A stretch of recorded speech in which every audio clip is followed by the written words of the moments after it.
రాష్ట్రంలో పెన్షన్ల విషయంలో జగన్మోహన్ రెడ్డి ఇద్దరికే ఇచ్చారు. ఒకళ్ళు అడిగిన వాళ్ళు, ఒకళ్ళు అడగని వాళ్ళకి. తద్వారా ప్రతి ఒక్కరికి పెన్షన్లు వచ్చేసినాయి. వాలంటీర్ని అడిగితే చాలు పెన్షన్లు వచ్చేసినాయి. ఇట్లాగా ఇందులో అన్ని మామూలు వృద్ధాప్య పెన్షన్లు ఇదైతే ఏజ్, వికలాంగుల పెన్షన్ సర్టిఫికేట్ కావాలి. ఆ సదుం సర్టిఫికెట్లు అంటారు. అది ఇవ్వడం కోసం ప్రత్యేక శిబిరాలు కూడా ఏర్పాటు చేశారు. టోటల్గా 13,22,774 మందికి ఫిజికలీ హ్యాండిక్యాప్డ్ సర్టిఫికెట్స్ ఉన్నాయి. ఇందులో 8,29,769 మంది పింఛను కూడా పొందుతున్నారు. వీళ్లలో ఆర్థో కేటగిరీ అంటే కాలు ఇరిగిందో, చెయ్యి ఇరిగిందో ఇట్లాంటి వాటిలోనే 4,25,000 మంది ఉన్నారు. వాళ్ళకి పెన్షన్ ఎక్కువ ఉంటుంది. ఇదివరకటి రోజుల్లో అయితే 3,000, ఇప్పుడు బాబు వచ్చిన తర్వాత అది 6,000 చేశారు. అయితే ఈ పెన్షన్లకి వికలాంగుల పెన్షన్ తీసుకుంటున్న వాళ్ళు అనేక మంది దొంగ పెన్షన్లే, వాళ్ళకి వైకల్యం లేకపోయినా సరే డాక్టర్ల దగ్గర నుండి సర్టిఫికెట్లు తీసుకున్నారు. డాక్టర్లు కూడా ఇచ్చేశారు సర్టిఫికెట్లు.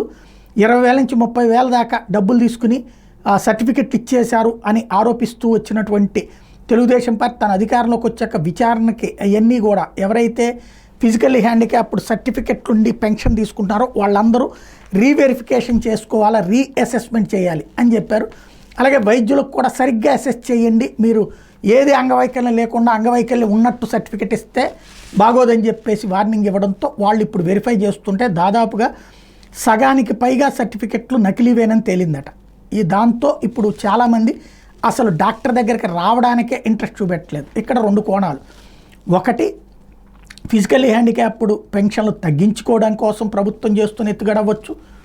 రెండవది వచ్చేటప్పటికి ఫిజికల్లీ హ్యాండిక్యాప్డ్ కానటువంటి వాళ్ళు భయంతో దూరం అయిపోతామన్నా అయి ఉండొచ్చు.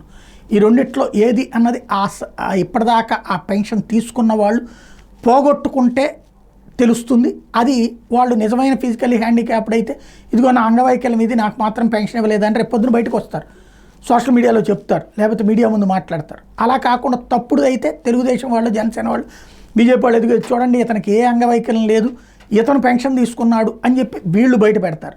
రాబోయేటటువంటి రోజుల్లో ఇవి మనం చూడబోతున్నాం.